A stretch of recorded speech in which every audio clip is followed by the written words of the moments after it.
Bueno, estamos listos. Sebastián, muchas gracias por aceptar nuestra invitación y por estar aquí en Estrategia hoy. Oscar, gracias a usted por la invitación. Qué nota estar acá. Súper. Bueno, Sebastián, pues si quieres, arranquemos un poco contándonos de ti. ¿Quién es Sebastián Caro? Ah, Sebastián Caro. A ver, yo soy un pelado que toda la vida me ha gustado crear cosas.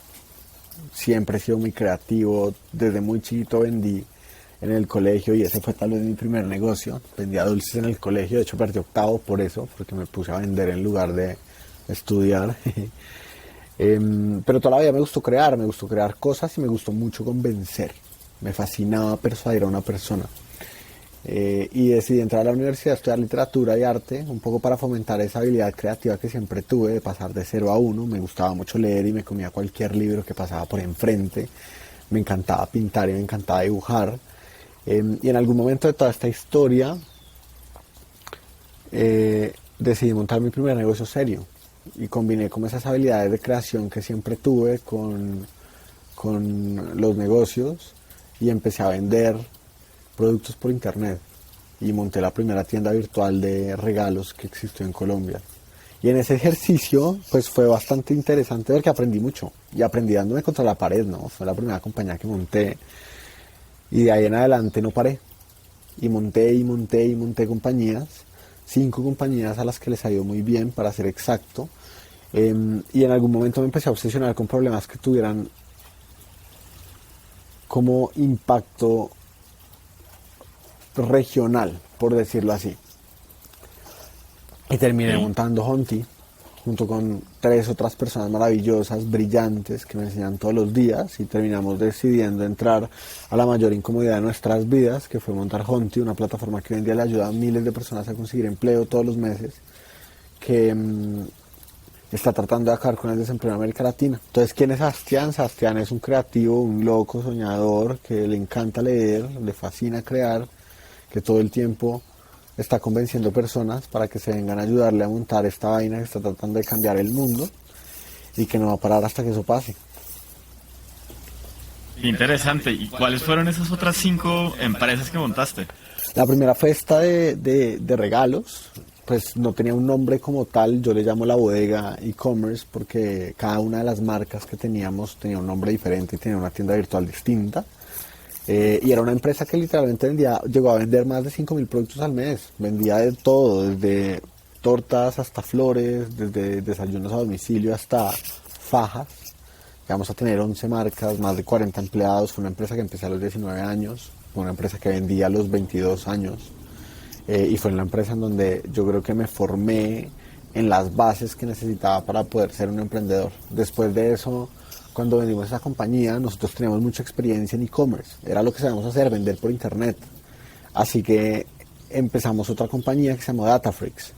Y básicamente era una empresa que le ayudaba a grandes compañías en Colombia a vender por internet. Y hacíamos todo el proceso, desde ideación de estrategia hasta ejecución de estrategia, y cogimos marcas desde cero y las pusimos a vender cientos de millones de pesos en Colombia a través de la tienda virtual. Y esa compañía creció muy rápido, empezó a dejar muy buenas utilidades. Y pues nosotros éramos muy jóvenes, somos todavía muy jóvenes, pero en esa época éramos todavía más jóvenes y decidimos coger todas esas utilidades y en lugar de pagarnos un salario, en lugar de gastárnoslo en cosas, montamos otra compañía que era como un company builder, se llamaba Scient. Y era una empresa que se dedicaba únicamente a construir algoritmos o plataformas que trataran de solucionar problemas gigantes.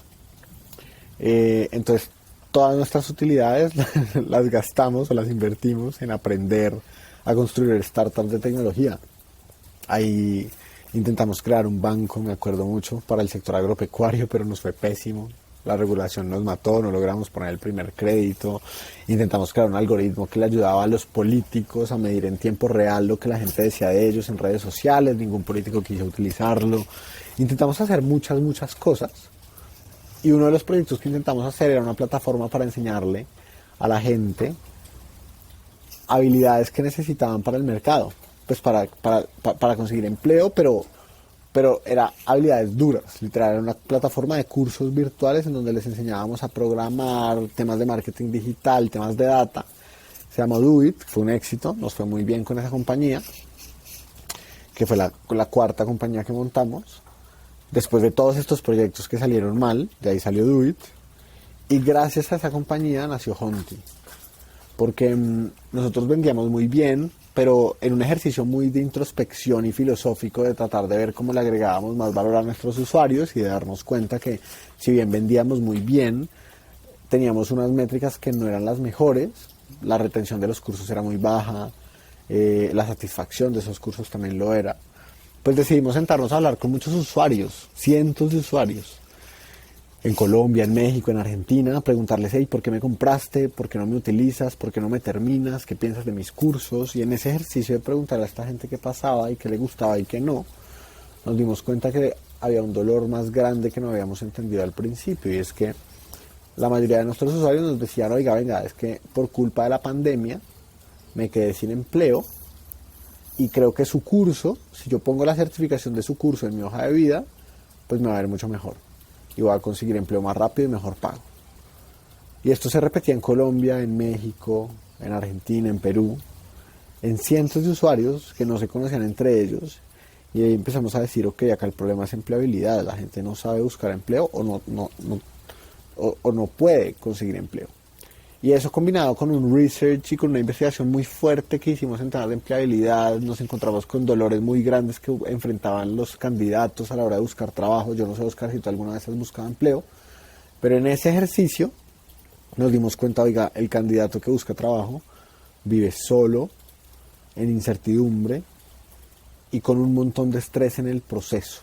La tarjeta de crédito la tiene que Esperando pagar, la llamada. esperando la llamada. Y la tarjeta de crédito hay que pagarla, y la hipoteca de la casa también, y el colegio de los hijos, y todo eso se junta para hacer que la persona empiece a tener un problema, pues muchos problemas psicológicos y además económicos.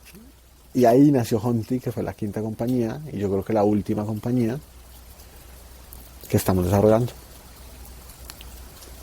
Wow. ¿Cuáles crees que fueron como esos principales aprendizajes en ese camino de esas primeras 4 empresas que montaste? Muchísimos, pero para hacerte, te lo voy a resumir en 3. El primero, incomodidad, y es un aprecio gigante por sentirse incómodo. Por lo general el ser humano trata de evitar la incomodidad, trata de evitar el caos. Pero en el caos y en la incomodidad es donde está la mayor cantidad de aprendizajes que uno puede sacar en la vida. Entre más me incomodo, más crezco, más mejoro, más me formo.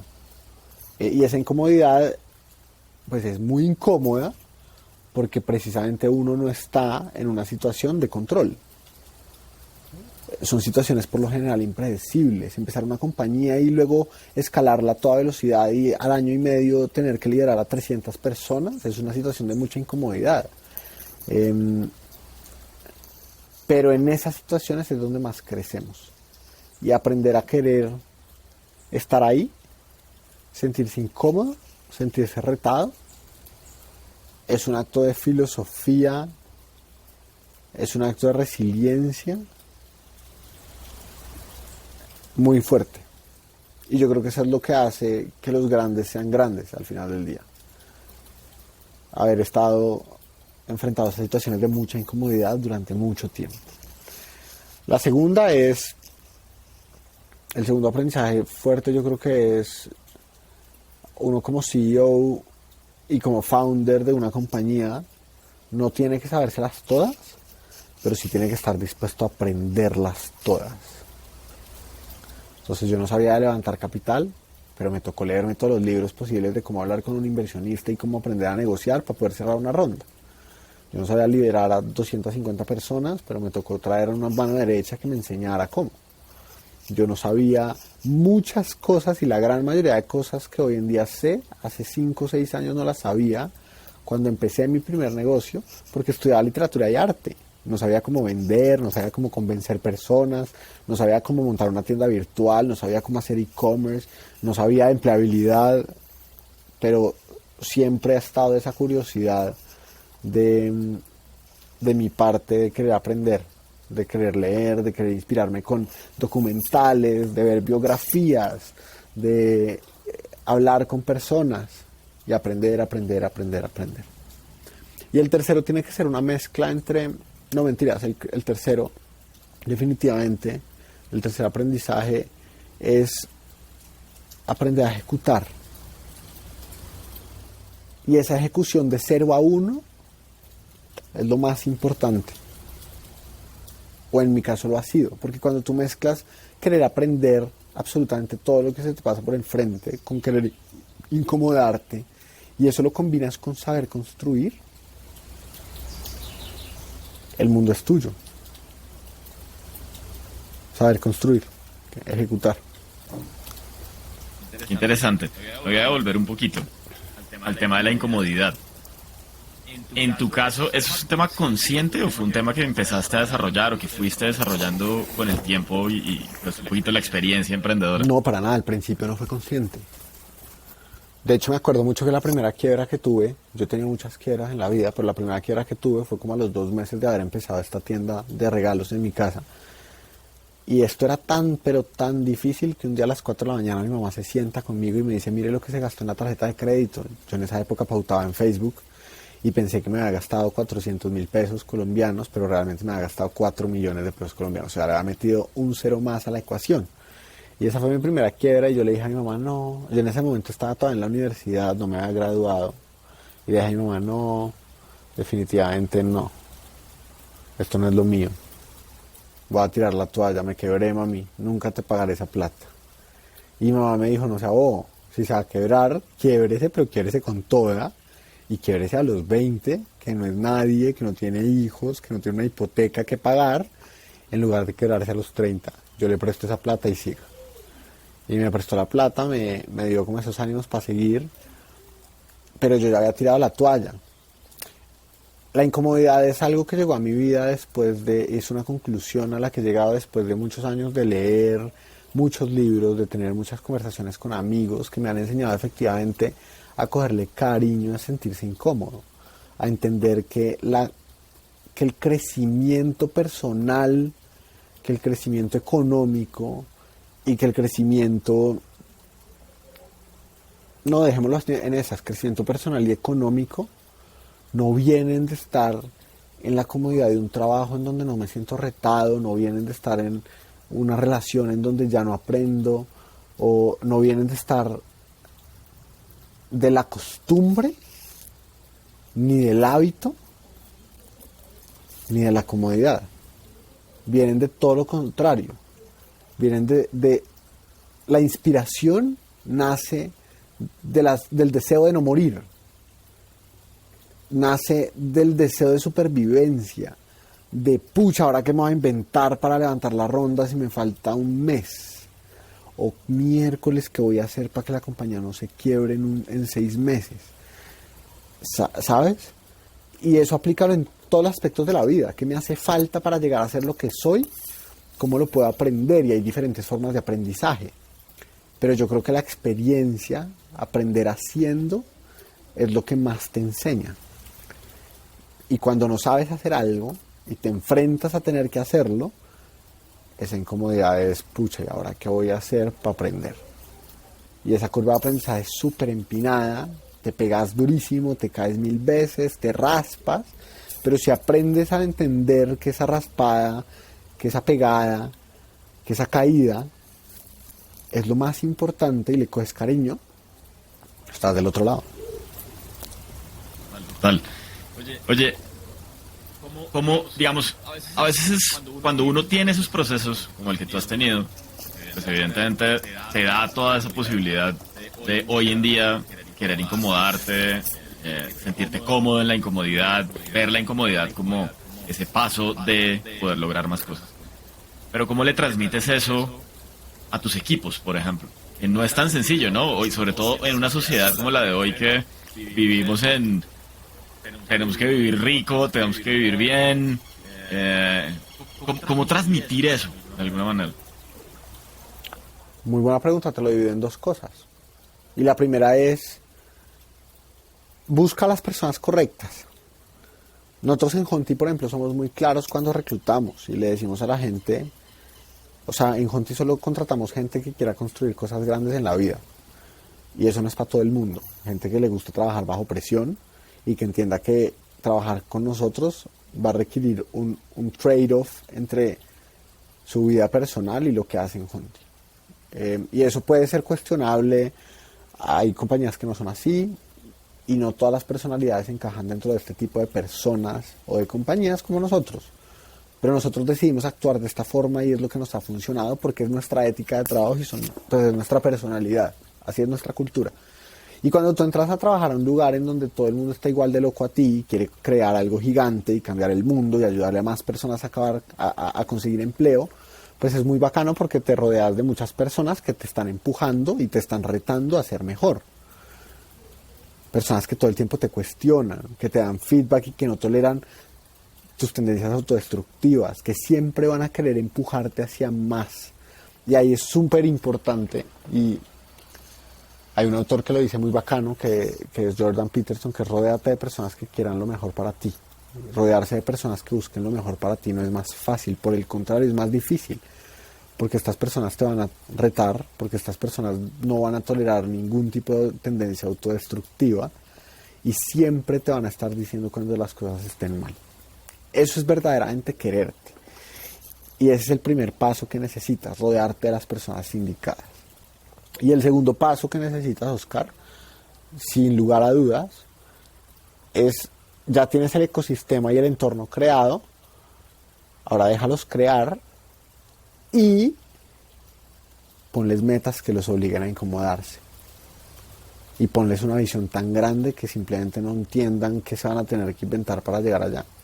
Y cuestionarlo todo, replantearlo todo, por qué se está haciendo así, por qué no se está haciendo de esta forma y por qué estamos creciendo solo a este ritmo, por qué no podemos crecer un poco más, qué nos hace falta. Y acá te pongo un ejemplo muy bacano de nuestros amigos de Rappi, que nos contaban alguna vez que ellos cerraron una ronda, no voy a inventar las cifras porque no las tengo, pero cerraron una ronda de inversión y ponle que en esa época cerraban aproximadamente 400 alianzas al mes con restaurantes. Y de la nada llegaron los founders y dijeron, no, necesitamos cerrar 40.000 alianzas en los siguientes 3 meses. O sea, pasar de cerrar 400 alianzas a cerrar casi 13.000 alianzas al mes. Y estos manes, el equipo dijo, no, pero pues eso es imposible. El primer día no, es así. Se enloquecieron. Eso es imposible. El segundo día sigue siendo imposible. El tercer día, bueno, como que la vaina va en serio. Y el cuarto día, pucha, venga, que nos vamos a inventar. Y literalmente hicieron el plan, ok, listo, para cerrar 40.000 alianzas necesitamos tantas ciudades con tantos comerciales que toquen al día tantos comercios, que cierren al día tantos. Y al final de los 3 meses lograron cerrar no 40.000, sino 35.000, una cosa así. Pero aprendieron el camino correcto, se incomodaron, tuvieron que contratar un montón de gente para hacerlo, hicieron un plan que parecía imposible y 3 meses después dijeron, tal vez no era tan imposible. Y al quitarse esa barrera mental, se pusieron cada vez metas más y más grandes y mira lo que es hoy en día Rappi. No solo es una escuela de talento impresionante, no solo es una escuela de emprendedores impresionante, tal vez como ninguna otra en América Latina, sino que además es una compañía espectacular. Total. Oye, hablabas de aprender a ejecutar, ¿no? A mí me gustaría entender un poquito cómo han ejecutado la idea en Honti, desde que se les ocurrió, desde que encontraron un poquito ese problema. Pero para arrancar ahí, quisiera hablar del problema que resuelve Honti. Entonces, ¿cómo son un poquito esas dimensiones de Honti en términos del problema que resuelven? Bueno, te voy a contar el problema con una historia. Y es básicamente una persona normal que busca empleo, algún amigo tuyo o incluso tú en América Latina, le toca pasar en promedio 7 meses buscando trabajo.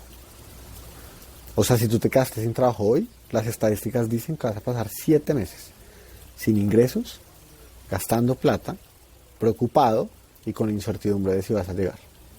Y lo más triste de todo es que después de esos 7 meses, cuando por fin te hagan una oferta y consigas un trabajo, la oferta que te va a llegar, según las estadísticas, va a ser 15% menos en salario de lo que esperabas al principio de la búsqueda. Ese es el problema que nosotros estamos tratando de solucionar. ¿Cómo hago que esta persona no pase 7 meses y no pase el menor tiempo posible buscando trabajo? ¿Cómo hago que además utilice las cualidades que tiene para encontrar la mejor empresa posible y que consiga el mejor salario posible? Ese es el problema que nosotros estamos desarrollando, solucionando. ¿Y por qué pasa eso? O sea, digamos, como que, ¿cuáles son las posibles razones que han identificado de que eso suceda? Es una mezcla de varias cosas. La primera variable y la más importante es falta de preparación para el proceso. La gente no sabe en América Latina cómo conseguir trabajo. No tienen ni idea cómo se consigue empleo. No sabemos cómo tener un perfil de LinkedIn, nadie nos enseña por qué es importante, no sabemos cómo coordinar una historia para pararnos frente a un entrevistador y decirle, venga, este soy yo, esto es lo que he hecho, para esto sirvo, contrate. No sabemos cómo pasar procesos de selección y al final del día terminamos aplicando a cientos de vacantes que tal vez muchas veces ni siquiera se adaptan a lo que sabemos hacer, porque estamos desesperados porque llevamos 5 meses en esta, entonces aplicamos a todo, eventualmente nos llaman de alguna entrevista, pero no sabemos cómo contar nuestra historia, entonces no nos contratan y al final terminamos limitándonos a lo que tocó. Después de estos 7 meses acepto lo que sea y no a lo que pudiera haber sido si tuviera un poco más de preparación. Ese es el primer problema. El segundo problema es que muchas veces, y esto ya es un defecto estructural de la educación en América Latina, y es el mercado no produce los profesionales que necesita. 75% de la gente que se gradúa de la universidad en América Latina se gradúa de ciencias humanas, que el mercado hoy no busca. 1 de cada 10 profesionales en Colombia es abogado.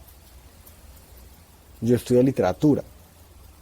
Estoy rodeado de amigos que estudiaron arte, ciencia política, que sí, culturalmente nos han enseñado que la ciencia social es muy sexy, pero la verdad es que, y la realidad es que el mercado no busca esos profesionales. El mercado hoy en día está buscando personas que puedan construir, solucionar problemas muy complejos con tecnología. Está buscando ingenieros, está buscando marketeros, personas de growth. Eso es lo que el mercado busca, vendedores, etcétera. Y por eso uno ve las estadísticas y el 60% de la gente que se gradúa de la universidad termina cambiando de profesión en su vida profesional porque nunca consiguen empleo en la carrera que estudiaron. Y ahí hay un gap, una asimetría de mercado gigante, una oportunidad muy grande. Esas dos son las variables más importantes. Claro, total.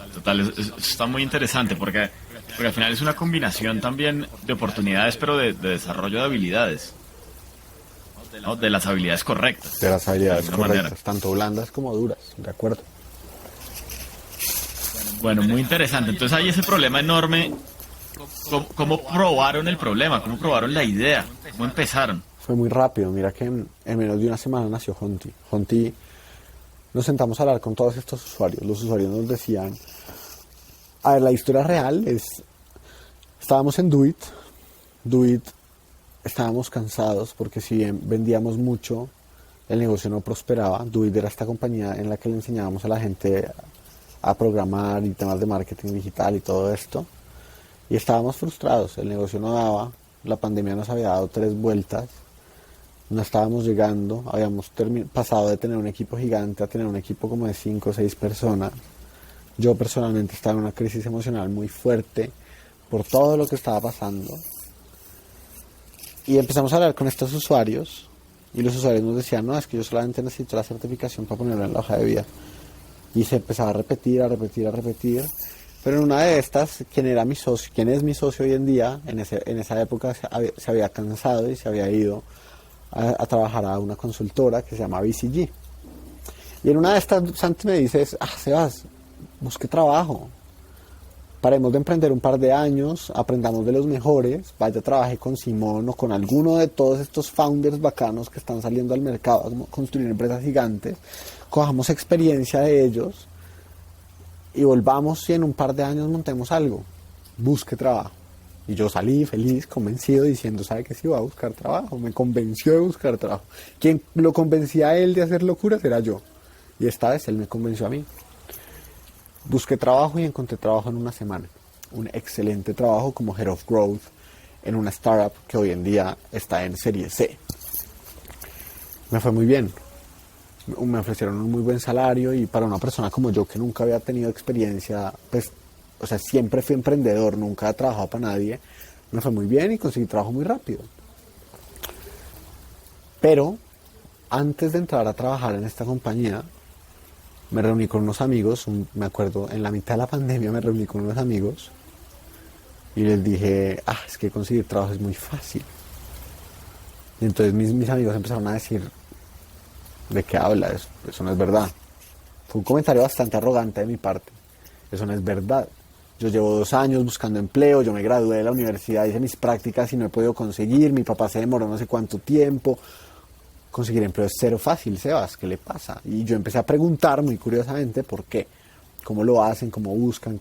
Como que para mí, la búsqueda laboral en su momento cuando lo hice fue un embudo muy claro. Yo necesitaba las empresas en las que quería trabajar, necesitaba canales de adquisición para llegar a ellas, necesitaba contar una buena historia, una venta consultiva, hacer buenas preguntas, saber venderme y cerrar. Para mí era un proceso de ventas común y corriente. Y así lo tuve en cuenta. Entonces empecé a preguntarle a mis amigos, venga, ¿ustedes cómo lo hacen? ¿Cómo buscan? ¿Cómo aplican? ¿Dónde aplican? ¿Por qué? ¿Por qué llevan tanto tiempo? ¿Qué creen que está haciendo mal? No sé qué. Y ese fin de semana me clavé, después de esa rumba, me clavé a leer todos los papers que había de la Organización Internacional del Trabajo, de todas partes del Banco Interamericano de Desarrollo, para entender por qué la gente en América Latina no consigue trabajo. Y ahí encontré estas 2 variables que te conté. Y ahí llamé a la fundadora de la startup que me había contratado y le dije, oye, no, qué pena, pero no voy a poder entrar este mes. Dame un mes, porque es que tengo que solucionar un problema en mi compañía que se estaba quebrando. Y ella me dijo, listo, de una, dale pues. Y en una semana llamé a la única empleada que me quedaba, Juliana García. Y llamé a mi socio Santiago, que estaba en BCG. Y le dije, Santi, tengo una idea. Y Santi, es muy chistoso porque cuando él cuenta su versión de los hechos, él dice, como, pucha, ya lo había convencido de que me dejara en paz un par de años. Sí, sí, sí. Y Santi me dijo, hágale. Y Juli también me dijo, bueno, démosle, probemos a ver qué pasa. Y en una semana, Juli y yo montamos, y rebotando ideas con Santiago, montamos un Excel con las 5 o 10 cosas que teníamos que hacer para montar Honti, una landing page en Wix, un formulario de aceptación, eran bobadas. En 3 días las teníamos todas. Y en 3 días publicamos en LinkedIn, al tercer día publicamos en LinkedIn un formulario. Le ayudamos a conseguir empleo y solo nos paga cuando consiga trabajo. Y en la primera noche aplicaron 500 personas. Y Wow. ahí dijimos, tal vez aquí hay algo. Y ahí empezó Honti. Ok. ¿Y cómo desarrollan el producto? De 0 a 1, De 0 a 1. la verdad, nuestro producto inicial fue un Excel de 50 filas. Y presentaciones en Canva. Ajá. Y ganas. No había un producto. Ya mucho tiempo después, cuando empezamos a ver, oiga, esta vaina en verdad funciona, esta vaina vende, el primer mes no vendió nada, el segundo mes $800, el tercer mes $4,000, el cuarto mes $8,000, y así fue creciendo, es verdad, exponencialmente. Y por allá en febrero del año pasado, Santi, que en esa época todavía estaba en BCG, dice, no, venga, espere, aquí si hay algo, él renuncia. Llega Valentina de Chile, experta en empleabilidad, graduada de London School of Economics con una maestría en empleabilidad y desigualdad en América Latina. Pacho, Head de Data Science en Platzi, renuncia a Platzi, se viene para acá. Ya habíamos todos emprendido en el pasado juntos. Yo los llamo y les digo, venga, vean esto que estoy creando, vean esta vaina, hace sentido, renuncien todos, vénganse para acá. Y ahí empezamos a crear el verdadero producto. Y el verdadero producto pasó de ser de un Excel, pasó a una plataforma de no-code, y de una plataforma de no-code pasó a tecnología propia. Y ese fue como la madurez o la maduración de cómo construir producto, pero de 0 a 1 Excel, manos, ganas y sale. Vaya, convenza a gente. Vaya, vea si a la gente le interesa y si usted es capaz de agregar valor. Ok. Oye, y hablemos un poquito de esa parte del no-code. Yo creo que muchas veces está medio satanizado, ¿no? Entonces hay mucha gente como que dice, no, el no-code no sirve, está ahí como jugando, eso no sirve para montar el negocio. Hablamos un poquito como de la experiencia de ustedes con no-code y después como de esa transición a ya una tecnología propietaria o algo así. Yo creo que las personas que, o sea, para serte súper honesto, aquellas personas que critican el no-code es porque seguramente no han conocido la herramienta correcta para ellos. Pero en verdad en no-code uno puede hacerte todo. Desde nosotros usábamos una plataforma, por ejemplo, que se llama Bubble. Y en Bubble tú aprendes a usar Bubble en una semana. Y en Bubble puedes construir desde un Rappi, un Uber, un Facebook, un Instagram, un Shopify, lo que te dé la gana, sin usar una sola línea de código. Ahora, tiene sus limitaciones, como todo. Pero yo creo que la visión del mundo de estos manes de hacer que todo el mundo pueda desarrollar sin código, la van a cumplir, falta tiempo.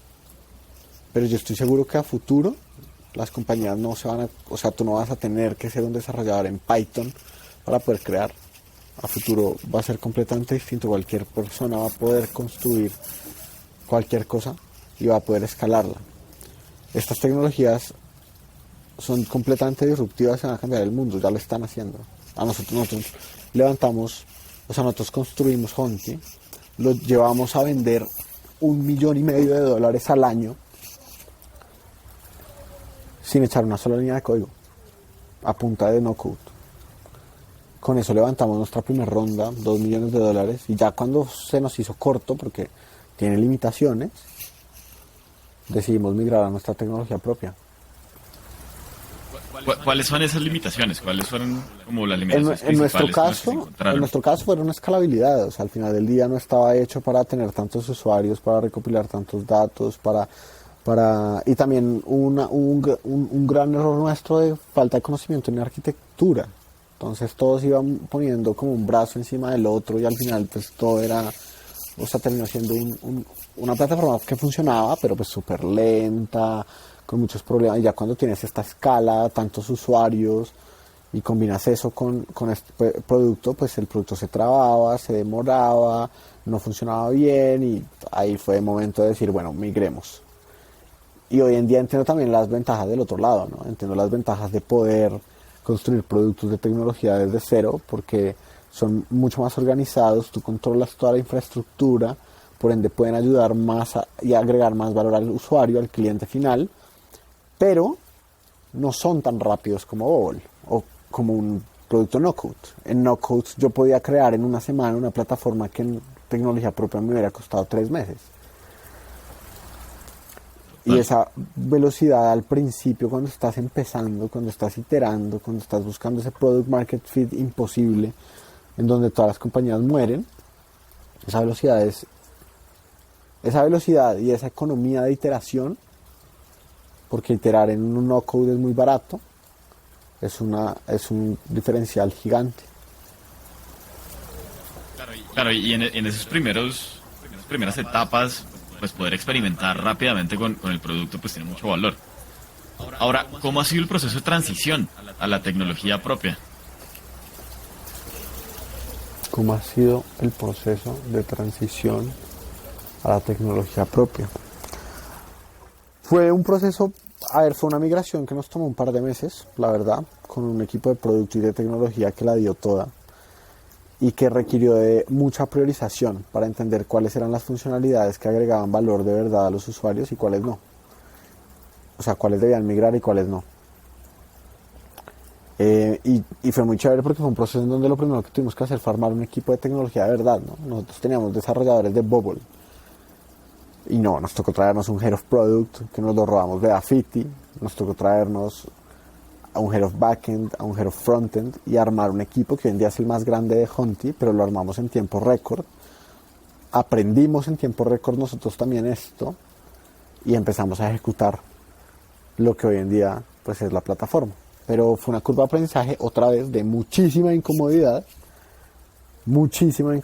porque lo fácil hubiera sido quedarnos ahí en Bubble, en no code, y decidimos hacerlo diferente. Interesante. ¿Qué poder crees tú que les dio el no code en todo el proceso como de construcción y de escalamiento? Crear. Yo te voy a decir una cosa, mi socio Santiago no es desarrollador, no era product manager y aprendió bases de producto en una semana y aprendió a desarrollar en Bubble en un día. 8 meses después habíamos levantado $2 millones. Teníamos un equipo de 40 personas y le habíamos ayudado a 300 personas a conseguir empleo. Gracias a No Code. Vale. Oye, y hablemos un poquito de ese momento de empezar a crecer, de levantar $2 millones con una plataforma no code, con Celes, todavía probando un poquito como el modelo. Crecer es muy bacano porque cuando uno empieza a sentir ese product market fit y uno se empieza a dar cuenta en verdad que estoy construyendo un producto que agrega valor, que la gente usa, que quiere, que la gente recomienda, que cumple su propuesta de valor, que la gente paga, ahí tú te empiezas a sentar, a ver, yo toda la vida he sido emprendedor, entonces, como te conté ahorita he montado 5 compañías y he quebrado todas. O sea, proyectos han habido muchísimos y se han quebrado todos. Entonces uno siempre se acostumbra a que uno en la vida empuja, pero el mercado nunca responde. Pero cuando por primera vez estás empezando a sentir ese product market fit y estás viendo en verdad que la gente está feliz, que te compra, que te recomienda, es como dejar de empujar y más bien ser empujado. Es el mercado diciéndote quiero más, y tú diciendo espere porque es que no estoy listo. No tengo la tecnología, ni las manos, ni nada. Y eso te mete en unos problemas gigantes. Porque al final del día necesitas crecer mucho más rápido de lo que puedes. Y eso fue lo que nos pasó a nosotros. Llegó un punto en el que simplemente decíamos, pucha, ¿cómo hacemos para atender a todos los usuarios que nos están llegando? ¿Cómo hacemos para al mismo tiempo crear el producto? Al mismo tiempo probar otras cosas. ¿Cómo hacemos para hacer todo esto al tiempo? Eso nos va a costar mucha plata. Y ahí es cuando uno pone sus sueños, su visión del mundo en una presentación de PowerPoint y sale a tocarle la puerta a 70 inversionistas millonarios de Silicon Valley y les dice, venga, esta es mi visión del mundo, este es el problema que estoy solucionando, esto es lo que estoy haciendo y vea a una pequeña, muy pequeña escala lo que soy capaz de hacer. Ahora imagínese esto ayudándole a millones de personas. Imagínese el impacto que esto podría tener. Y la mayoría te dice no. Y un par te dice, oiga, sabe que sí, esto hace sentido, me gusta el equipo, me gusta lo que están haciendo, el producto tiene mucho sentido, démosle. Y ahí empiezas a reclutar talento de talla mundial, gente que trabaja en las startups, en las mejores, gente que ya sabe cómo se monta. Nosotros pasamos de 0 a 1, gente que ya sabe pasar de 1 a 100. Estos ejecutivos brillantes de hypergrowth que les encanta crecer y construir, mientras la casa se quema, porque el barco se está hundiendo igual, porque tenés 1000 cosas que hacer en el proceso y rompes todo mientras creces. Y ese ha sido el capítulo de mayor incomodidad en mi vida. Pasar de 1 a 100. Total.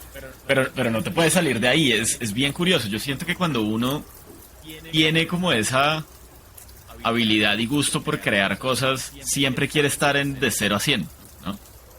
Sí, pero requiere mucho, porque al final del día no es lo mismo pasar de 0 a 1, de 1 a 100 hay mucha más incomodidad que de 0 a 1.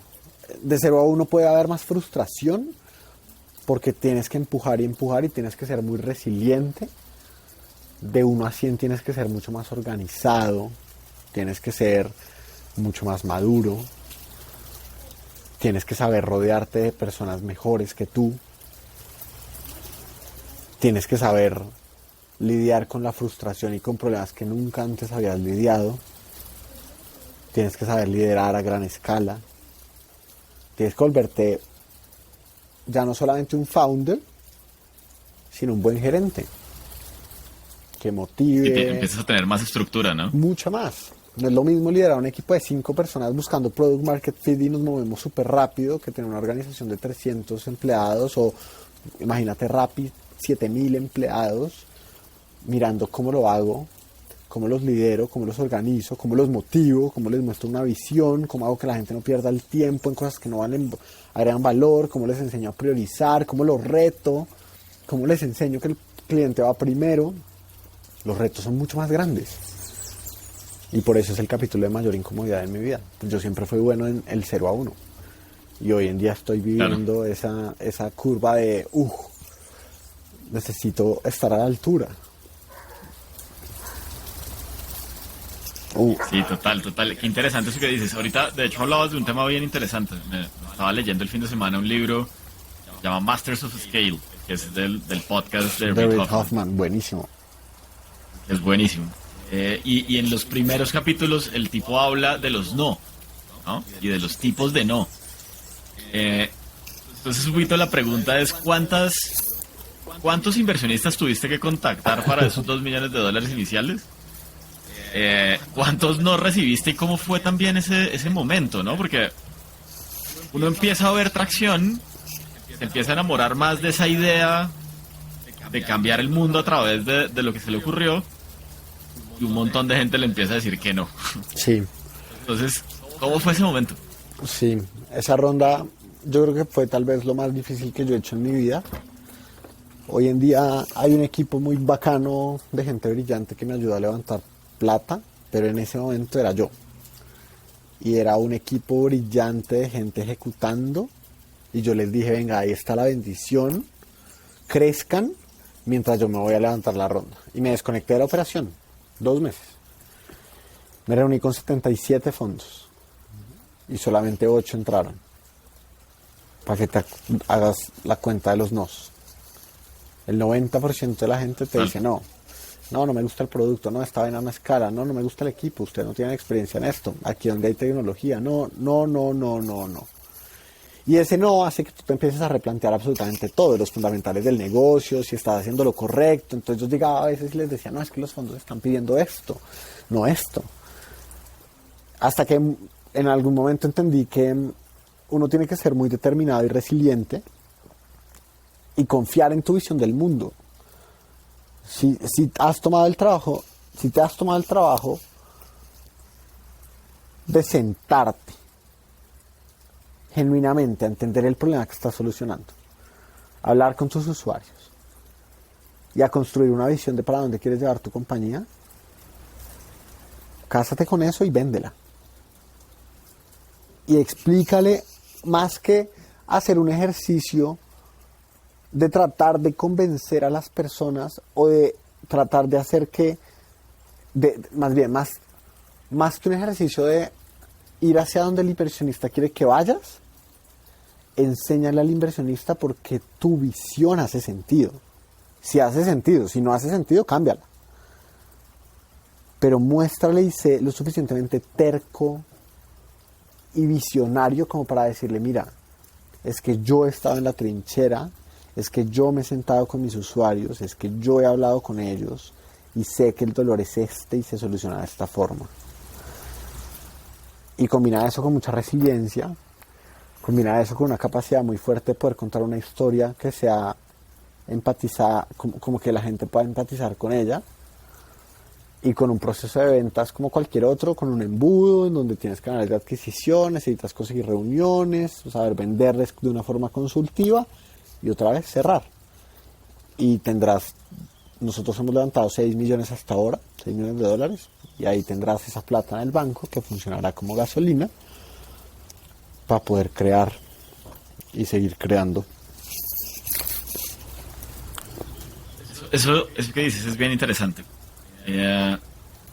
Tienes esos $6 millones en el banco y ya te toca empezar a ejecutar. Es como tu tercer aprendizaje del camino emprendedor. ¿Cómo empezaron a ejecutar? Porque o sea, ¿qué nota ir de 0 a 1, probar tracción, entender que hay un problema? Ahora tienes miles de millones de pesos colombianos en el banco, tienes que empezar a ejecutar porque tienes una responsabilidad con terceros que te pusieron ese dinero. ¿Cómo ejecutaron? ¿Cómo ejecutan?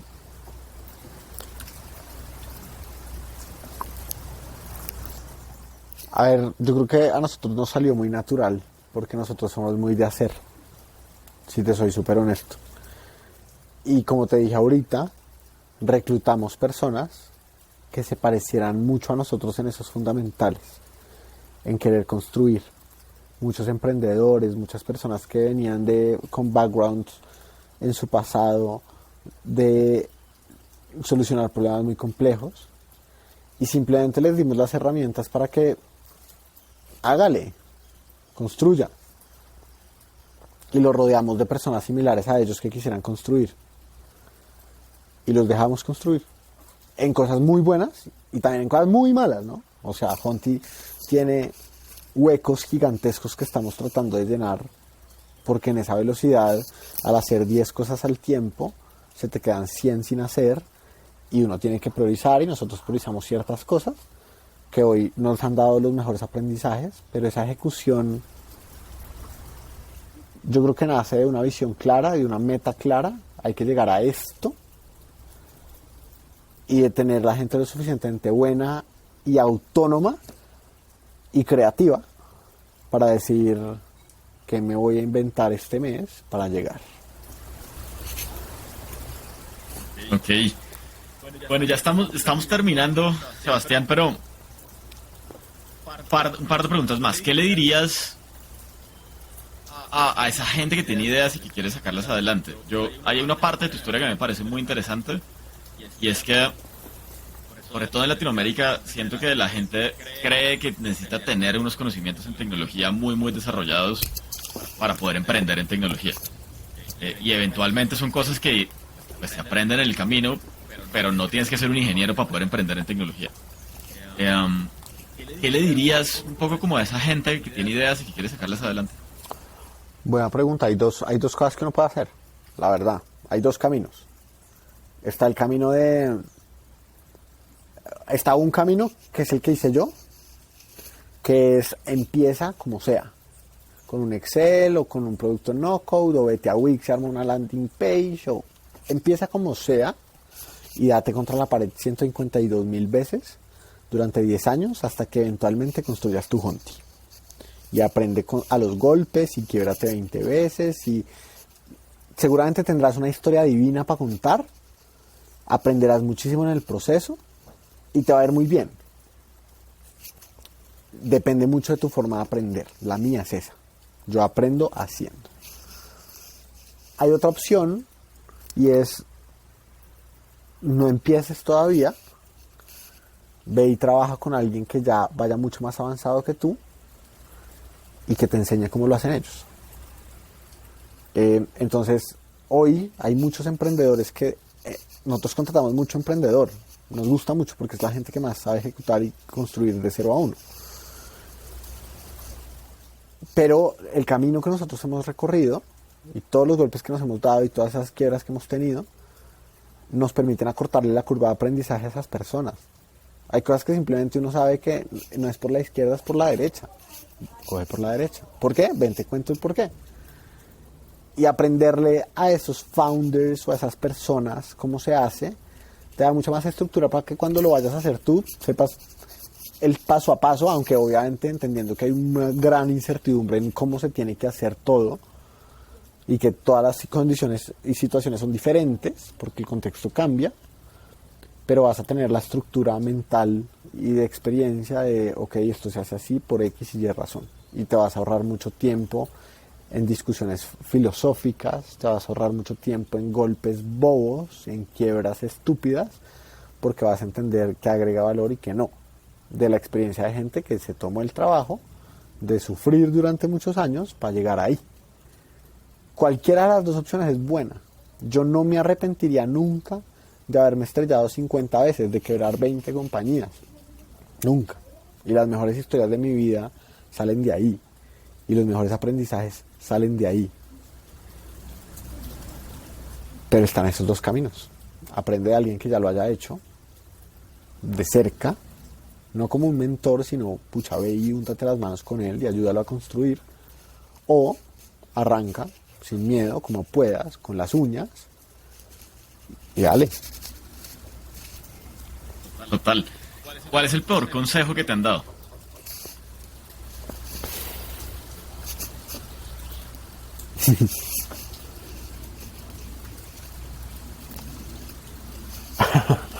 No, hay muchos, pero se me viene a la cabeza uno de una persona muy cercana a mí que justo cuando fui a montar Honti se me acercó y me dijo, no hagas eso, tú no tienes experiencia en eso, llevas 2 años mamando gallo haciendo 50.000 proyectos, este es el momento de enfocarte. Y sí es cierto que era el momento de enfocarme, pero lo que me estaban tratando de decir era, ríndete ahí, eso no va para ningún lado.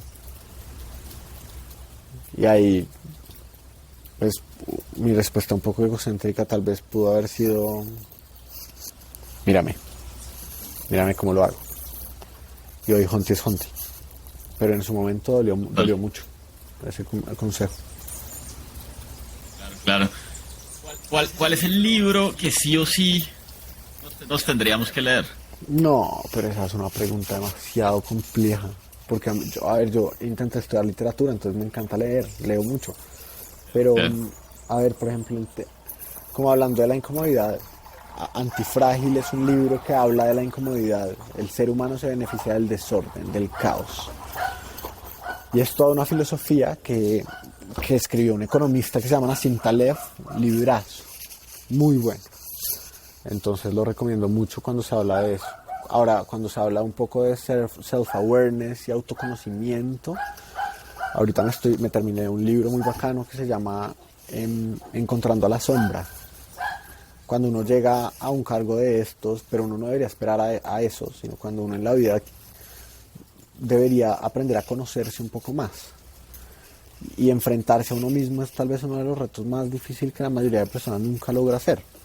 Pero enfrentarse a uno mismo implica cuestionarse, afrontar sus inseguridades, vivir con ellas, aceptarse a sí mismo, entender que está bien ser como soy, que mi niño interior era un bacán y tuvo que sufrir muchas cosas, pero es un bacán. Y todas esas cosas que tendemos a reprimir, en psicología se les llama la sombra, y terminan construyendo un otro yo que está ahí, pero que reprimo, y que en lugar de reprimir yo debería poder aceptar, darle la mano y decirle, hey, eres un bacán. Y ese libro me lo estoy leyendo ahorita, y el último año en general he leído mucho de autoconocimiento, porque me he enfrentado a una situación de tanta incomodidad que me he llegado a replantear muchas cosas en mi vida, y he leído mucho del tema. Entonces ese es otro libro que también me ha rayado bastante la cabeza. Bueno, muy bien. Una gran manera de cerrar esta conversación, Sebastián. Muchas gracias de nuevo por haber aceptado la invitación. Oscar, a ti por la invitación, qué nota, la pasé muy bacana. Bueno, súper. Muchas gracias a todos también por estar conectados con nosotros. Como todas las semanas tenemos una nueva historia, un nuevo emprendedor contándonos sus aprendizajes, pero sobre todo visibilizando todo eso que está sucediendo en los ecosistemas de Latinoamérica en temas de emprendimiento.